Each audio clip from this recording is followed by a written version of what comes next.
Good day, I'm Samantha Allen and this is your GIS News for March 7. The private sector organization of Jamaica has given its commitment to work with the public sector to ease the burden on their pockets during the period of their wage freeze.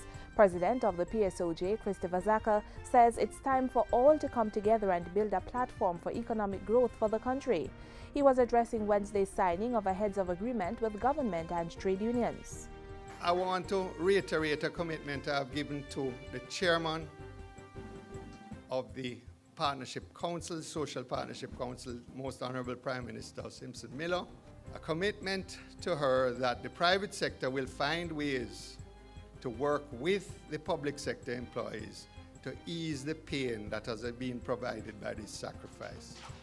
Under the 2012-2015 Heads of Agreement, unions representing public sector workers have agreed to change their negotiating cycle from 2 to 3 years, along with wage restraint over the life of the agreement. There will be no changes to the 2013 staging of the Grade 6 Achievement Test GSAT this month. The ministry's Chief Education Officer, Grace McLean, told GIS News that a review, which began 3 years ago, was completed but not in time for this month's sitting. So the exam within itself follows the same format that it has followed over the last few years that we have been staging this exam. In the meantime, she announced that everything was already in place for the staging of GSAT this year. Timetables have already been dispatched to the students and queries are being processed for less than 1% of the entrance of the candidates. Secured examination packages will be sent to the 6 regional offices, which will then be dispatched to principals and presiding examiners of schools prior to the examination. 43,384 grade 6 students will sit the exam on March 21 and 22. Government will be limiting the number of licenses issued this year for fishing on the Pedro Cays. While making a statement to Parliament Tuesday, Fisheries Minister Roger Clark said this year 380 fishing licenses would be issued for the Cays.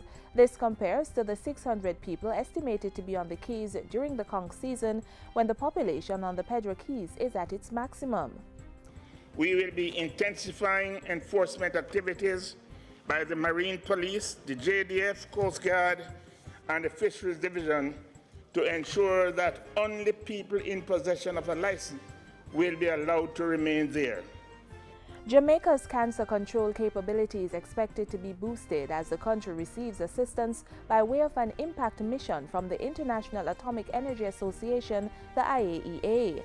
Health Minister Dr. Fenton Ferguson says it's to support one part of government's comprehensive strategic plan to reduce deaths caused by non-communicable diseases by 25% by the year 2025.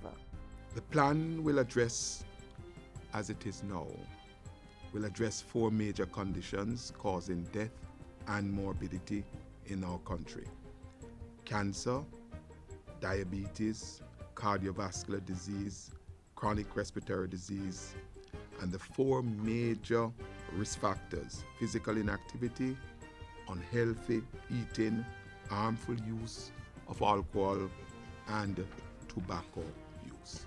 Minister Ferguson was addressing IAEA representatives and other health officials at a meeting on Tuesday. And finally, arrangements are being made for parliamentarians to officially pay tribute to the late president of the Bolivarian Republic of Venezuela, Hugo Chavez. The Venezuelan president died Tuesday after a 2-year battle with cancer. Prime Minister Portia Simpson Miller made the announcement during Tuesday's sitting of the House of Representatives.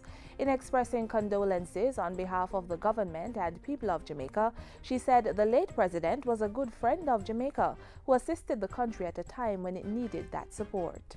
Jamaica, I'm sure, will remember that we were able to benefit from the Petro-Caribbean as a result of the vision and foresight of President Chavez.